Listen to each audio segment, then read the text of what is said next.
Welcome to ILTV's Evening Update. I'm Natasha Kirchek here with the latest news from Israel. Israeli Defense Minister Avigdor Lieberman is implicitly confirming that Israel was a source of the intelligence U.S. President Donald Trump disclosed to Russia. Lieberman is saying that Israel did a spot repair and that there's unprecedented intelligence cooperation with the United States. However, in his Army radio interview, he added that not everything needs to be discussed in the media. Trump denies that he used the name or word Israel while disclosing intelligence about an Islamic State plan to use laptop bombs to the Russians. But some are even seeing Trump's denial as an implicit admission that the source was Israeli. Some former Israeli intelligence heads are calling for a reprisal of Israeli practices regarding intelligence sharing. Still, it sounds like Israeli intelligence sharing with the United States is proceeding as per usual. 2 Palestinians have been arrested at an Israeli security checkpoint near Nablus after police discovered that one of them had 2 pipe bombs. The suspects, an adult and a teenager, aroused the suspicions of officers at the crossing. A secondary screening uncovered 2 explosives concealed on the teenager's person.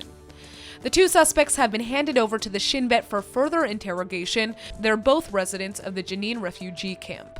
An initial interrogation found that the teenage suspect planned to detonate the bombs inside the military courthouse near Nablus. Israeli police sappers came to the checkpoint to deactivate the bombs, and this is the second such incident in 2 weeks. On May 10th, another Palestinian teenager attempted to smuggle pipe bombs through the same checkpoint. Israeli Prime Minister Netanyahu has some strong words about Israeli sovereignty over Jerusalem. Speaking in the Knesset today in a special Jerusalem Day session, he's proclaimed that over the years, Jerusalem was only our national capital and no one else's.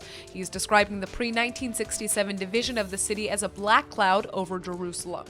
Netanyahu promises that the Temple Mount and Western Wall will stay under Israeli sovereignty forever. The Prime Minister is also applauding U.S. President Donald Trump's visit to the Western Wall, which he is saying destroyed UNESCO's false propaganda in one fell swoop. In 2016, UNESCO passed a resolution referring to Jerusalem as Al-Quds and referring to the Western Wall as the Al-Burak Plaza. Although the Western Wall and the Temple Mount are both under Israeli political sovereignty, the Temple Mount is administered by the Jordanian Islamic Waqf. Many in Netanyahu's coalition are not happy with the ban on Jewish prayer on the Temple Mount. It seems like U.S. President Donald Trump is a constant source of comedy. Whether he's calling terrorists losers in life or taking the time to attack Arnold Schwarzenegger's failures as host of The Apprentice, he gives people something to talk about, and his visit to Israel was no different. Late-night talk show hosts have been cutting loose with the joke since Monday. Seth Meyers reports that President Trump said the Western Wall is the reason that Israel doesn't have any Mexicans, referencing the president's campaign promise to build a huge wall on the Mexican border. And Stephen Colbert caught a typo on a White House document which claimed Trump visited the region to promote lasting peach. Colbert said that with the American love for peach ice cream, peach cobbler, and even impeach, this could resonate. And even the president's note in the Yad Vashem guest book is a subject of comedy. On Viceland, they say it's a faux pas to end your message in a Holocaust Museum guest book with exclamation points. An Arabic newspaper is reporting that U.S. President Donald Trump will announce a new peace initiative within a month. Al-Hayat, quoting a senior source, says that Trump's team is still developing the new framework, which will set a time limit for talks with the Israelis and Palestinians to negotiate over core issues. The source says that Trump wants a separate agreement on each issue, hoping to eventually reach the big deal. Palestinian President Mahmoud Abbas is asking Trump for significant economic changes beyond the concessions Israel has already made.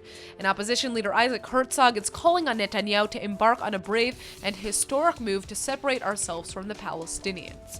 Herzog is pledging that if Israeli Prime Minister Benjamin Netanyahu chooses a sincere and courageous path, he'll have the Zionist Union Party's support. Herzog had previously been in talks to form a centrist coalition with Netanyahu. That's all for now. Stay tuned on ILTV.tv for our main daily broadcast playing after this. I'm Natasha Kirchek, and see you next time with our morning briefing from Israel at 8 a.m. Eastern Time.